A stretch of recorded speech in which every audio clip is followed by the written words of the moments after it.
Наш соговорник во оваа емисија на Инфорегион е господинот Драган Џоковски од хуманитарната организација Свети Никодим Тисмански и Прилепски, која што функционира и работи при храмот Свето Благовештение во Прилеп. Господине Џоковски, добре дојдовте во ова издание на Инфорегион. Добро ве најдов. Како што можеме да забележиме, овие денови, како и секоја година традиционално, веќе 13 пат поред, во сите православни храмови во Прилеп веќе се поставени оние добро познати црвени кутии каде што се собираат донациите за организирање на оваа акција. Да. Претходно сакам да се благодарам за поканата во емисијата. Се радувам на начинот на кој што ја информирате јавноста на град Прилеп пред се. Ви посакувам што подобар успех понатаму, да продолжите со вашата професионална работа, да ги известувате граѓаните на Прилеп. Едноставно да ја дознаеме она фактичка состојба, реална состојба која што моментално живееме и се најдуваме. Ви благодариме за овие комплименти. С оглед на ситуацијата во која се најдуваме моментално, значи, поради корона кризата, акцијата оваа година ја почнавме малце порано, значи 2 недели порано ги поставивме кутиите да собираат средства, значи нормално донации и парични средства и намирници за кои што ни треба за пакетите за собирање за хуманитарната акција. Значи, обично оваа акција се одвиваше ден-два, значи на самиот ден на Цветници или ден пред тоа. Сега, ради оваа состојба, значи мораме малце да дадеме еден подолг период за да пробаме успешно да ја спроведиме со текот на околностите во кои се најдуваме. Дали ќе биде нешто поразлично со временскиот интервал, како што кажавте, односно повеќето време за да може граѓаните да донираат? Па да, пред малце кажав, значи обично акцијата траеше ден-два, значи на самиот ден на Цветници, сега почнувајќи од вчера и некни се поставени кутиите во сите поголеми цркви, значи во Прилеп. Значи црквата Свето Благовештение, црквата Свето Преображение блиску до нас, црквата Свети Кирил и Методи во центарот на градот и црквата Света Петка во населбата во Точила. Сите тие 4 цркви има поставено кутии кои ќе ги собираат тие парични средства и нормално граѓаните можат да носат и намирници во храна, се разбира, до самиот ден до Цветници, до 25-ти. Како дојде до реализација пред се нова идеја да се организира на ваква хуманитарна акција? Идејата за почетокот на оваа хуманитарна организација значи се роди точно како што кажете пред некои 13 години, спонтано, значи во еден разговор со свештениците, со вработените во црквата, со верниците, нормално многу често се коментираше за лошата финансиска состојба на некои семејства кои се наоѓаат по парокиите ке свештениците. И целта беше да се најде начин, подобар, поправилен начин да се помогне на сите овие семејства кои што се во таква состојба. И повод ни даде за да организираме и такво едно нешто, значи и самиот патрон празник на градот Свети Никола. Па така следејќи тие правила и принципи на црквата, значи да бидеме хумани како и самиот Свети Никола, или им помагал на сиромашните болните, на сите тие кои што им било потребна помош. Тргнавме по тој пат скромно, значи тивко, работејќи така, исто така работејќи така како што и Христос проповедал, како и самата црква што проповеда. Исто така интересно да се спомне како додовме до името на оваа хуманитарна организација Свети Никодим Прилепски Тисмански, нели, сакајќи да го расшириме култот во тоа време на овој светител кој што живеел во овој дел од нашата држава, од Македонија, тука, значи, потекнува од селото Никодим, живеел во 14 век. Сакајќи да го расшириме тој култ, значи, ја посветивме оваа хуманитарна организација во негова чест. Така го добивме името и нормално во тој период преку тогашниот архиерейски наместник од Благоје Станковски, сега веќе покоен, побаравме благослов од нежниот владика господинот архиепископот наш господин Петар за отпочнување за дејност на оваа хуманитарна организација. И ќе кажам, значи, по Божја промисла, после неколку години активност на оваа хуманитарна организација се случи чудото во нашиот храм со иконата на Светиот Никодим Прилепски, значи почна да мироточи и со тоа добивме уште поголема желба, мотивација да продолжиме со оваа хуманитарна акција. Оваа хуманитарна акција се организира 2 пати годишно. Еднаш за Божик и еднаш за Великден. По колку пакети успевате да направите за социјално загрозените семејства и колку чини вредноста на еден таков пакет? Вака сега, значи најпрво самите почетоци започнавме со околу 25 до 30 пакети. Благодарение на Бога, денес имаме поголема можност, значи се подготвуваат околу 130 пакети. Еве, овој момент последната акција која што ја одржавме за Божик, околу 130 пакети и плюс тука беа опфатени значи семејства од селските парохии.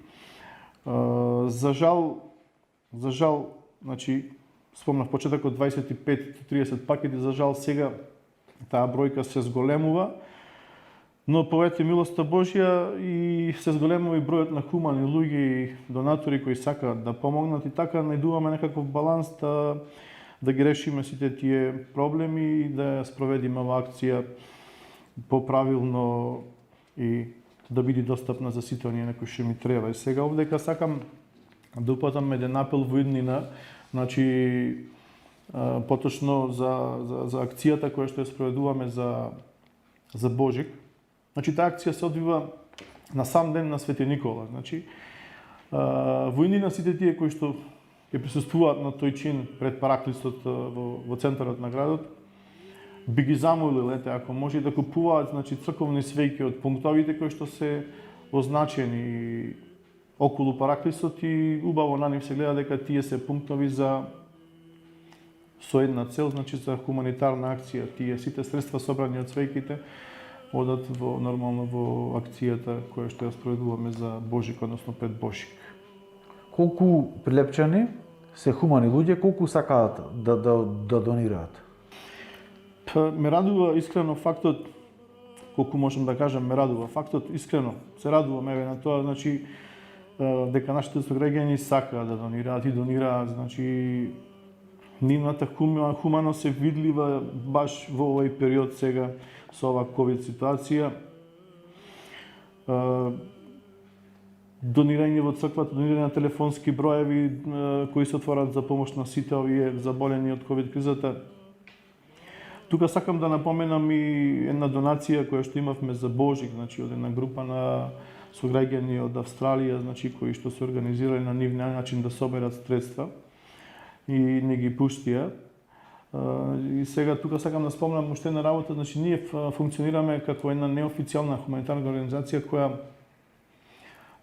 значи нема жиро сметка. Први имавме некакви прашања околу тоа како можат да ни достават пари, значи за жал ние функционираме така како што функционираме, фала на Господ, досега добро функционираме. Значи тие се организирале, ги собрале тие средства преку човек овдека во Прилеп, ни ги доставија средствата во намирници и ни ги донесеа во црквата.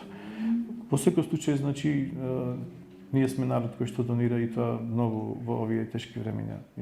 Тоа е моје мислење, така верам. Како што кажам претходно, оваа организација функционира во рамките на Храмот Свето Благовештение во Прилеп. Дали во незиното формирање и во целата оваа акција учествува и самата црква? Да, во секој случај, нормално. Во нашата хуманитарна организација, значи, учествуваме првенствено ние вработените, свештениците, одборниците во храмот, односно верниците кои што се блиски до црквата. При акциите, значи, при организацијата и реализацијата на тие акции учествуваат и наши блиски од семејствата. Нормално сите тие кои што биле тука и ја познаваат работата, и вие како екипа сте секогаш со нас и не поддржувате, учествувате и ни помагате. Сега го учествуваме, нормално, да. Кажете ми, често пати верниците прашуваат дека дали освен парични средства може да донираат храна, покуќинина, облека. Дали тоа може да го направат за оваа акција? Да, убаво е да се донира, значи се она што му е потребно на овие луѓе. Нормално дека на секое семејство му треба се, но најчесто се содруваме со еден проблем кај овие семејства кои што се корисници на оваа помош која што им ја делиме. Многу голем дел од нив, значи немаат ни струја, немаат ни храната кај да ја чуваат. И во секој случај, значи, јас апелирам да се сконцентрираме, значи, на она што ни е најпотребно. Храната им е секојдневна и најпотребна и затоа и тука се насочивме како хуманитарна организација да им помогнеме на тој начин. Нормално, на почетокот почнавме и со некоја таква акција со собирање на облека. Имавме доста облека, но и бројот на корисниците беше многу помал во почетокот. Имавме во црквата, во стариот објект, старата митрополија, имавме просторија кај што ги складиравме и чувавме тие сите алишта, значи некои ни носеа нови алишта, некои ни носеа стари алишта. Нормално сето тоа бара и луѓе и време и простор да се сето тоа среди, да се класифицира, значи имаме и поголема и помала облека, стара, нова и верувајте ми тешко одеше. Сега во моментов немаме просторија, за жал. Таа просторија истата се реновира, односно запре реновирањето и во моментов немаме просторија кај да ги чуваме сите тие облеки или други покупни, мислам, работи што им треба за покупни. Интересно се спомне тука, значи имаме ние соработки со други хуманитарни организации во Прилеп, значи не оставаме ако некој ни понуди некаква таква помош, значи не оставаме да помини така нештото, него контактираме со другите хуманитарни организации и пробуваме во моментот да најбрзо што можеме она што ни го нудат да го однесеме на место кај што им треба нешто такво, нели. Можат да донираат, да, но секако треба да биде тоа во корелација со нас, да се договориме и сите тие работи да ги спроведиме, значи директно да се внесат кај луѓето што им треба тоа. Како што кажаме, ова акција се организира 2 пати годишно, еднаш за Божик, еднаш за Великден.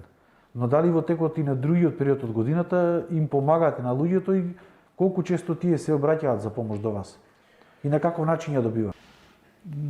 Да, значи црквата секогаш помагала на некој начин. Значи сакам да спомнам, пред се сакам да кажам, не сум ни компетентен да одговорам на тоа прашање како црква, бидејќи јас не сум црквата, јас сум вработен во црквата, значи, но во моите 15 години работно искуство во црквата сведок сум на многу такви настани каде што црквата им излегла во пресвет на оние кои што им треба помош. Значи дали станува збор за болни лица, за помош за болни лица, значи за лица за кои им треба некакви парични средства за хитни операции. Значи црквата многу пати помага и во ненаплаќање на требите, односно бидам појасен, значи не се наплатиле погреби, не се наплатиле крштевки, не се наплатиле венчавки, значи не се наплатиле пеења за починатите, бидејќи сме виделе дека се во лоша финансиска состојба тие луѓе. Значи на тој начин црквата хуманата дејност ја поседувала од векови, никогаш нема да изгуби. И ова наша хуманитарна организација само е еден мал дел од таа хуманост која што црквата е спроведувала од векови кон своите верници. Затоа што често пати црквата е критикувана дека недоволно организира вакви хуманитарни настани. Да, знаете како, не хумано е од мене да зборувам за тоа. Не можам ништо да кажам, секој има свое право на свое мислење, но еве јас претходно сега пред малце го изнесов она што јас сум го видел и сум сведок на нештото. Значи, нас црквата не учи да се фалиме дека не сме наплатили или дека сме направили некаков таков гест, него ние тоа го правиме и не мора никој да знае. И нели она, како кажал народот, или како е она кај нас во црквата, она што дава левата рака, десна да не знае, и можеби стварно не знае. Некој па затоа и зборува дека црквата не помагала. Црквата, јас мислам дека доволно помага, мислам дека и народот доволно помага. Единствено што не мислам дека е добро она што нели народот пробува да оговара или да озборува некој дека некој нешто не работел. Да, нека повелат, нека дојдат, ние сме тука и им кажеме колку сме помогнали, каде сме помогнале. За оваа последнава акција што се организира сега, за овој христијански празник за Велиден, колку очекувате да се собера средства и пакети? Ја ве допатиме еден апел до сите оние кои што можат да помогнат на некој начин. Пак ќе кажам, значи, неблагодарно се зборува за тоа колку ќе собереме и како ќе собереме. Јас се надевам пред се дека сета оваа ситуација со COVID состојбува дека ќе ни дозволи да ја оствариме оваа акција и да собереме доволно средства. Значи, во секој случај планираме да ги покриеме сите оние семејства каде што бевме за Божек, значи за таа акција. И се надевам дека ќе има доволно средства, веќе од вчера и од денеска почнаа да ми се јавуваат луѓе да прашуваат, нели, како ќе функционира нештото, кај да ги носат работите. Искрено не можам да кажам и да ветам дека толку ќе собериме, нели, ќе пробаме она што ќе го собериме да го поделиме за сите подеднакво. Значи, она најчесто прашање колку кошта еден пакет, не можеме фиксно да дадеме никогаш сумата, бидејќи се зависи од тоа првен колку средства би собрале, колку семејства би покриеле со тие средства. Значи, се во зависност од тоа како ќе се одвива акцијата. Господин Џоковски, ви благодарам за разговор. Да, ви благодарам. Вас ми спомнавте за некаков апел да упатиме. Сакам некаков апел да упатам. Најпрво сакам да се заблагодарам на Бог што ни удостои да бидеме дел од една ваква хуманитарна организација. Да се заблагодарам на сите кои што на било каков начин учествувале во овие акции до сегашни, и да упатам еден апел еве до бизнис секторот во Прилеп, да ни излезат во преслед, бидејќи имаме голем дел во семејствата кај што имаме голем дел на луѓе кои што се работоспособни, и овие два пакети сигурно во годината им значат, но не се доволни за да го преживеат остатокот од годината. Би апелирал до нив ако можат да ни помогнат да вработиме некои од тие работоспособни луѓе да можат сами да се издржуваат и да го поминуваат значи тековниот месец. И се надевам, еве сега се ближи крајот, рековме пак по Божја промисла, како Бог милува така и ќе биде. Завршува Великденскиот пост. Да се потрудиме да го завршиме овој Великденски пост со едно добро дело, значи оваа хуманитарна акција е едно добро дело за сите нас што ќе учествуваме во таа акција на било каков начин, бидејќи нашата вера без добри дела е мртва вера. Значи така не научила црквата, така и ние кажуваме, значи нека Господ Бог го благослови секое добро дело, нека ни се смилува врз оваа состојба, значи да се смири светова, полека се вратиме во нормален живот и да можеме што подобро да ги спроведуваме овие хуманитарни акции во иднина. Така е. Ви благодарам уште за разговорот. Драги гледачи, се надевам дека овие апели, како што каже господин Џоковски, ќе стигнат до што е можно поголем број наши хумани граѓани, дека ќе соберат што е можно повеќе средства, кои што ќе бидат потоа донирани до социјално загрозените категории, а знаеме дека нив ги има се повеќе, а оваа година уште толку, за кои што се погодени од корона кризата, јаве и тој апел до бизнис секторот дека овие два пакети можеби нема да им ги решат нивните проблеми, така да секоја онаа фирма која што може нека се обрати до хуманитарната организација, ќе го добие тој список каде има луѓе кои што им е потребно вработување, па и на таков начин да им помогнеме на овие семејства. Се гледаме во наредното издание на емисијата Инфорегион.